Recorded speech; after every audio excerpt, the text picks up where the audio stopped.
Mike Mentzer fue un genio del culturismo y una de las figuras más influyentes e inspiradoras del deporte durante su breve pero intensa carrera.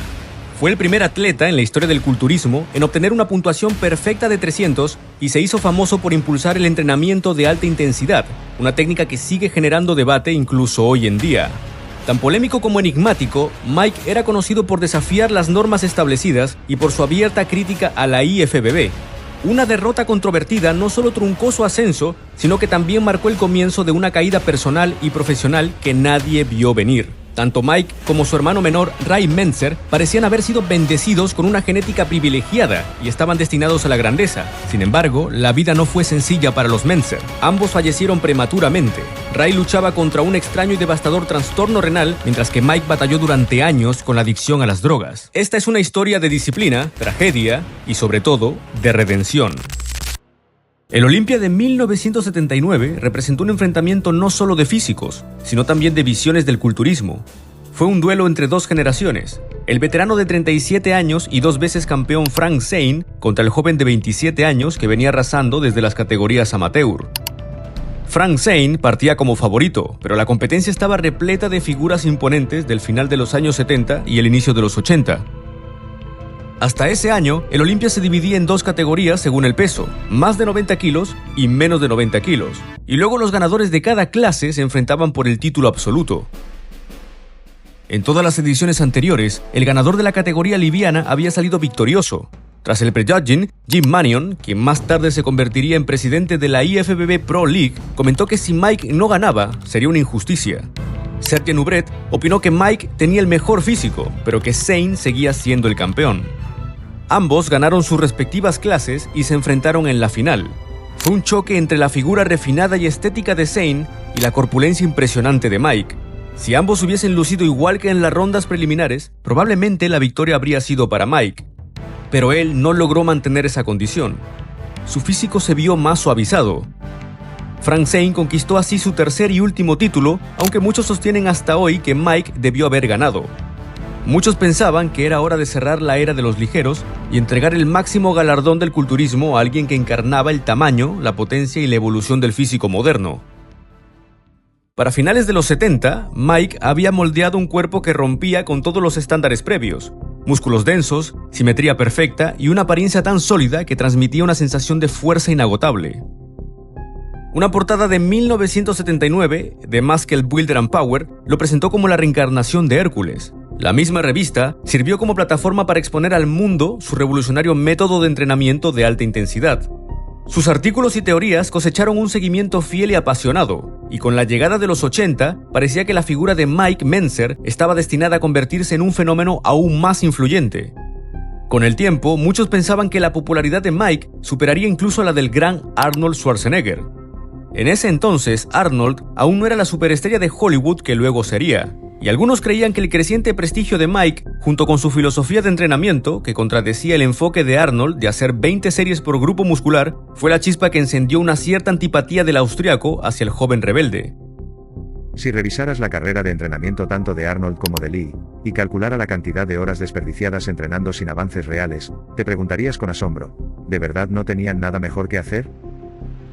El joven prodigio estaba listo para convertirse en la figura dominante del culturismo en los años 80. Muchos aún dudaban de que Zane realmente lo hubiera superado en el Olympia del 79. Todo apuntaba a que 1980 sería su año de coronación. Lo que Mike no sabía es que ese año marcaría no el inicio de su reinado, sino el final de su carrera como culturista y el comienzo de su caída. Hoy en día hay una gran conciencia sobre las drogas en nuestro país, y eso ha aumentado también la conciencia sobre los esteroides en el deporte. También mencionaste, en esa misma línea, la hormona de crecimiento. Para alguien como yo, que no sabe mucho del tema, ¿cuál es el efecto de un esteroide? ¿Cuál es la diferencia entre los esteroides y la hormona de crecimiento? Bueno, no puedo hablar desde la experiencia personal, pero cuando competía hace años, sí tomé esteroides, nunca hormona de crecimiento. Por lo que entiendo, la reacción con la hormona de crecimiento es un poco diferente. Actúa sobre distintos sistemas del cuerpo, y los resultados no son tan evidentes al principio como con los esteroides. Apenas empiezas a tomar esteroides, hay una respuesta. Su mentalidad cambió por completo y se entregó plenamente a su meta, lo que lo llevó a un camino muy oscuro. En lugar de comenzar la dieta 12 semanas antes del concurso, como solía hacer, esta vez empezó en febrero, 8 meses antes de la competencia. Incluso empezó a consumir anfetaminas. No era por recreación, sino como una herramienta para sostener su agotador estilo de vida. Le gustaba sentirse como un genio productivo, como él mismo lo describía. Creo que deberían legalizar esas sustancias. Creo firmemente que nací como un individuo libre e independiente. Debería poder introducir en mi cuerpo lo que desee, incluso si eso me mata. Es mi decisión. El gobierno no tiene ningún derecho a entrometerse en los asuntos personales. No pasó mucho tiempo hasta que tuvo que enfrentar las consecuencias. Llegó al punto, según sus propias palabras, en el que estuvo al borde de la muerte. Se encontraba tan agotado que ni siquiera podía levantar los brazos y tuvo que pasar días enteros en la cama sin moverse antes de volver a sentirse normal la mañana siguiente. Aún así, para él, todo ese sufrimiento parecía valer la pena, o al menos eso creía. Entre comienzos y mediados de la década de los 70, Arnold Schwarzenegger encadenó 6 coronas consecutivas de Mr. Olympia. Tras su 6ª victoria, se retiró para centrarse en su incipiente carrera cinematográfica y todos creyeron que había pasado página, o eso parecía. Cierto día, Arnold comentó que sería un reto interesante lograr en 8 semanas lo que la mayoría prepara durante un año o más. Aquella frase cobró sentido cuando a solo 24 horas del Mr. Olympia de 1980, anunció de forma sorpresiva que regresaba al escenario. La noticia dividió al mundo del culturismo. Mike Mentzer ardía de rabia, otros, como Frank Zane o Boyer Coe, se lamentaban. Creían que Arnold volvería, perdería y arruinaría su leyenda. 2 días antes de la competencia, Mike volvió a sentir aquella fatiga extrema que lo dejaba postrado en la cama, pero se recuperó a tiempo. Subió al escenario con 102 kilos de músculo seco, la mejor condición de su vida. La sorpresa fue mayúscula cuando el público vio a Arnold. Su pecho, espalda y bíceps recuperaban parte del esplendor pasado, pero las piernas, los tríceps y el abdomen mostraban carencias evidentes. Algunos lo evaluaban en un 90% de su mejor versión, otros aún más bajo. Para la mayoría, ya no representaba una amenaza real. Joe Weider confesaría después que aquel día Arnold había consumido narcóticos. Mirando sus fotografías, la tensión en el rostro y las venas marcadas parecían corroborarlo. Mike, pese a su magnífico aspecto, sentía que el ambiente era extraño, y esa tensión alcanzó su clímax en la reunión de atletas la mañana del certamen. 15 de los 16 competidores firmaron un documento solicitando eliminar las 2 divisiones por peso y disputar un único título abierto. El único disidente fue Arnold. Boyer Coe tomó la palabra y propuso que Arnold expusiera sus motivos para aclarar el asunto. La respuesta del austriaco fue un dardo. Le dijo que dejara de comportarse como un niño y que se comportara como un hombre. Mike no lo toleró, se levantó y replicó que Coe había sido respetuoso y no merecía ese trato. Entonces Arnold se giró, su labio superior parecía temblar en un gesto casi animal y le dijo: «Todos sabemos que perdiste el año pasado por tu enorme». Antes de terminar la frase, Mike se abalanzó hacia él, Schwarzenegger retrocedió, se sentó en un rincón y evitó su mirada mientras Mentzer lo señalaba con el dedo, encendido en furia. El choque de egos y filosofía se convirtió en el certamen más polémico de la historia de la IFBB, un momento que marcaría para siempre la vida de Mike Mentzer y la reputación del propio Arnold. Los 2 finalistas elegidos por los jueces fueron Chris Dickerson y Arnold Schwarzenegger. Mientras tanto, Frank Zane, el campeón defensor, Mike Mentzer, el principal contendiente según muchos, y Boyer Coe, quien mostró una forma física increíble, no lograron impresionar lo suficiente. Arnold, quien según numerosos asistentes no merecía ni estar entre los 5 primeros, no solo llegó al podio, sino que se llevó el título. Esa noche, Mike fue relegado al 5º lugar. Al momento de recibir su trofeo, se le vio gritar enfurecido "bullshit", una palabra que puede traducirse como "esto es una basura" o "esto es una farsa". Lo que más dolía era haber perdido frente a Arnold. No era un deporte meramente subjetivo. Había criterios objetivos, medibles, para evaluar a un culturista, y según esos criterios, yo debía haber ganado.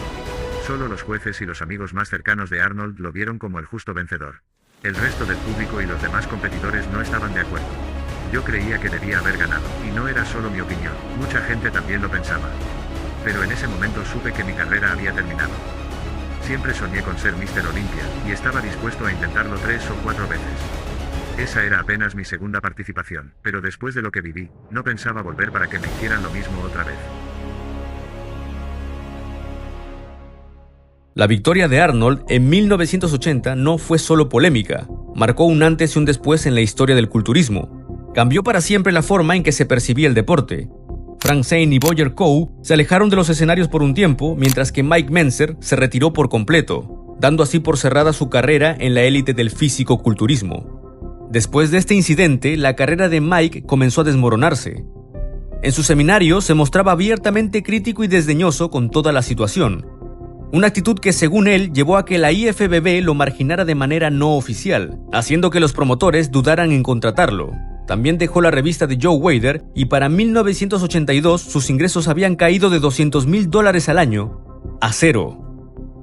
En 1983, Mike decidió ir a Florida y colaborar con Arthur Jones en Nautilus. Allí permaneció solo 6 meses antes de dejar su empleo y viajar a Europa, donde realizó numerosas exhibiciones y seminarios. Al regresar 1 año y medio después, lanzó y editó su propia revista, Workout for Fitness. Mike dedicó más esfuerzo que nunca a la revista Workout, a menudo quedándose despierto 2 o 3 días seguidos para cumplir con los plazos, mientras seguía usando anfetaminas para mantenerse activo. Cuando la revista cerró, fue un golpe devastador para él, y a esa pérdida se sumó la muerte de su padre en 1985, que lo hundió aún más.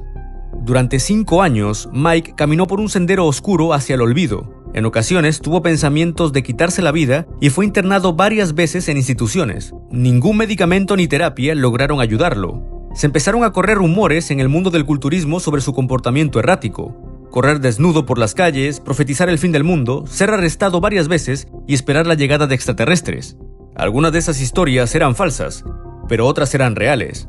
A finales de los años 90, Mike había estado libre de anfetaminas por 18 meses, aunque de vez en cuando sus episodios psicológicos reaparecían.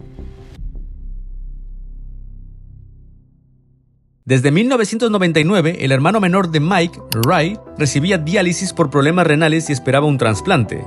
Mike se ofreció como donante, pero los médicos descubrieron que tenía un grave problema cardíaco, por lo que Ray tuvo que seguir esperando. Entonces Mike se mudó con su hermano para cuidarlo.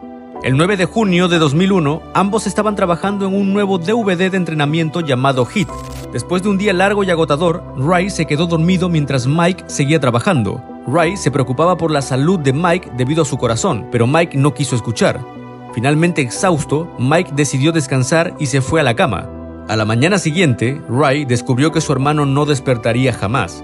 Había sufrido un ataque al corazón mientras dormía a los 49 años. Ray quedó completamente devastado y se encargó de los arreglos funerarios. Apenas 2 días después, el 11 de junio, Ray no acudió a su cita de diálisis y la gerente general del negocio de Mike, Joan Sherky, fue a su apartamento y encontró que también había fallecido a los 47 años. A pesar de su retiro temprano y su muerte prematura que limitaron su impacto, la vida y obra de Mike siguen siendo un llamado a cuestionarlo todo, a descubrir lo mejor para cada cuerpo y sobre todo a entrenar con propósito e intensidad.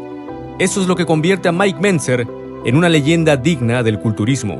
Vamos a ver esos músculos una vez más. Haz una buena pose para un primer plano de ese desarrollo en el brazo. Comparemos. Mejor pongo el mío detrás del tuyo y tú cubrirás todo.